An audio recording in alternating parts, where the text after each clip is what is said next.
அனைவருக்கும் வணக்கம். நான் வீணாவதி, காரமடையிலிருந்து.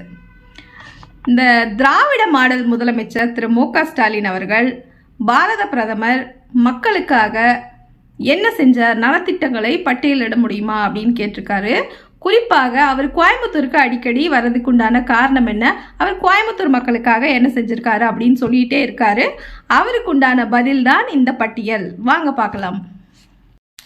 தெற்கு ரயில்வேக்கான 2வது வந்தே பாரத் ரயில் கோவையை மாநிலத்தின் தலைநகரான சென்னையுடன் இணைக்கிறது.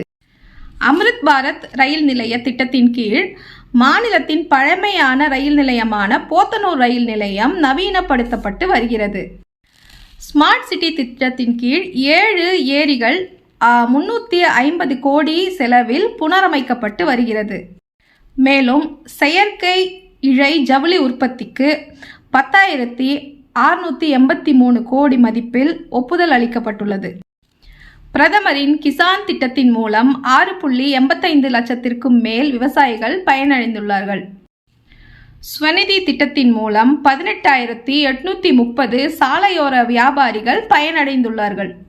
ஆவாஸ் யோஜனா திட்டத்தின் மூலம் 12,419 பேருக்கு வீடுகள் கட்டி கொடுக்கப்பட்டுள்ளது.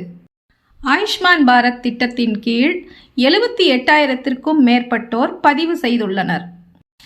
தூய்மை இந்தியா திட்டத்தின் கீழ் 1.5 லட்சத்திற்கும் மேற்பட்ட கழிவறைகள் கட்டப்பட்டுள்ளது.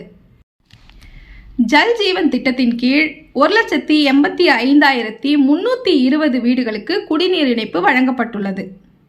இவை அனைத்துமே நமது பாரத பிரதமர் நரேந்திர மோடிஜி அவர்கள் கோயம்புத்தூர் மக்களுக்காக செய்து கொடுத்துள்ள நலத்திட்டங்களாகும்.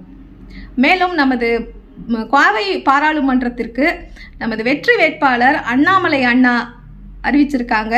இதுக்காக நான் இந்த பதிவின் மூலமாக அவருக்கு என்னுடைய வாழ்த்துக்களையும் வணக்கங்களையும் தெரிவித்துக் கொள்கிறேன்.